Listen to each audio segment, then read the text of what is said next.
Unbreak my dick. That's right, dude. So is this wrong? Yeah. I gotta find my bowl. So I can watch you weave and breathe your fucking storyline. Mila about wear her sunglasses at night. Cause she's a pretty little minx like that too.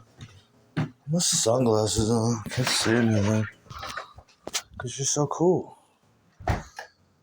She told me Daddy's future is so very bright. She also told me to do it one more time. Yeah, she did. Who cares what Huey Newton's done? Who cares what Huey Lewis is doing? He's working on his latest solo endeavor called 4. I'm working on my solo endeavor with Xena called Never Ending Foreplay. Never Ending Spunk. Everlasting Spunk. German, daddy. Love it, little girl. That's my song. I eat my olanzapine at night so I can enjoy food better in the day. Sit and stare and blink. You depressed? I don't feel a fucking thing today. I don't feel a thing. My dick's still working. Neilbot's busy on it. I can't find my bowl, so therefore I can't do this episode. Damn! That is bread. Kitties won't eat it because your medicine's in there? That's funny. Eat it, it's your medicine. If there's one thing Milabot loves to do in this world, it's fucking steal. It makes her pussy buzz. She told me that just as she's walking out the door with something. She says, my pussy will buzz when I get wet. And that's just steal. She gets off on the adrenaline of it all. She loves to fucking steal. Loves it. Steals, got caught like 12 times already. She doesn't stop her. She can't help it. She can't help it. The girl can't help it. All right, here we go. She can't help it. What she stole me recently was awesome. She came back. She knows that I'm tired of using the computer to listen to my records. And even though you've heard all my records, I can't stand you listening along with me. It makes me ill. I just want to stab you. So she went to the store and stole me a bunch of box sets for hours of listening. And one of my favorite shit she brought back was Phil Spector's box set, where it's got like the teddy bears and the crystals on it. All those little girl bands that Phil, hundreds of them, that Phil produced, hundreds of them, 4 discs. So I've been listening to a lot of that. Is the Phil Spector box set. Most of it's, as you know, in mono. That's a great one. I've also been listening to Them, featuring Van Morrison, a record called Them Again. Great fucking record. I liked Van Morrison. I like him. I think he would have been great if he just stuck with Them, whatever Them was. But Them Again. Great record. He does Bob Dylan's song, but he does it better. Everybody covered Dylan. He's just a great songwriter. You know that. But the way he did It's All Over Now, Baby Blue, he made it his own song. That's the shining star of that record. I actually was listening to, I think it's the record called Moondance.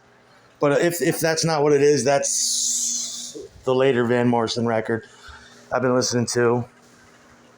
I like that. I just like that. It's somewhere between super mellow and drunk. And it's just great. Nice party record when you want to chill at nighttime. Millibot also likes to melt cheese into this big crock pot I got her and make fondue with French bread while we listen to that. And she put onions in it. She knows how to live. And we drink wine and eat fondue like it's 1975. We listen to that.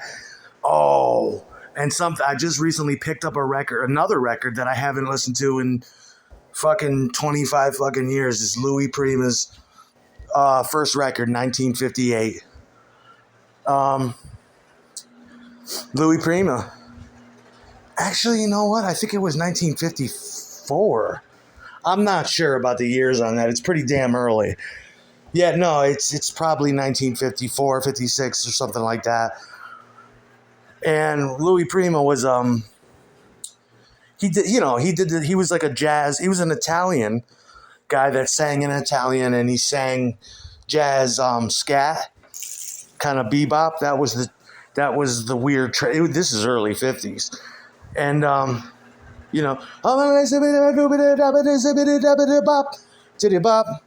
he did I'm just a gigolo, I'm just a gigolo. Everywhere I go, people on the part I'm playing. Pay for every dance, selling each romance. Ooh, what they say? He did that one. He did a bunch of songs. Angelina, waitress at the pizzeria. He did that one.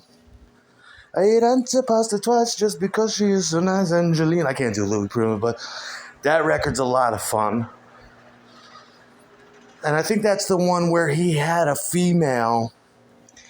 Louis Prima also played the horn, and he had a girl on that record. I forget who she is that he would do duets with. Louis Prima. What else? Oh, here's one that I haven't listened to in a while, but I'm going to close out August, is the Stax box set. What that is Motown, Tamla, Hitsville, all that black, black music, soul, Motown. There's a box set out there that I loved. I haven't heard that in 15 years. I'll be listening to that.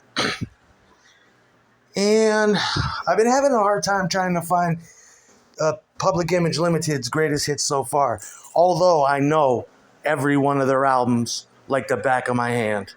I know every one of their songs. One of my favorite bands. But besides that, I've been listening to, I don't know what you'd call it now, because the cassette was called cassette. The compact disc was called compact disc. And the album was called album. I listened to it streaming, so I guess it's called Public Image Limited streaming. It's the record that Ginger Baker plays drums on. Steve Vai plays guitar. And the lyrics are just, they're nothing to fuck with. I mean, and the music is incredible.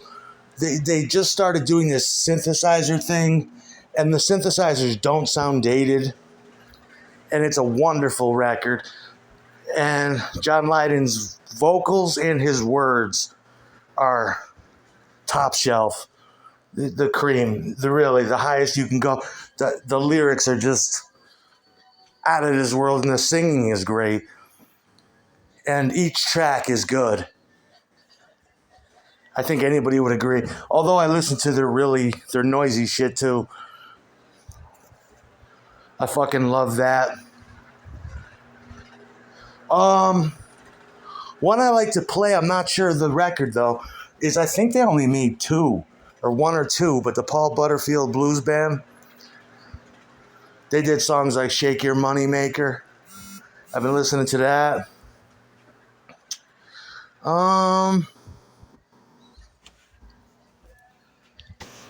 Another great record that I was only able to savor for a short period of time. Now I can't seem to find it again.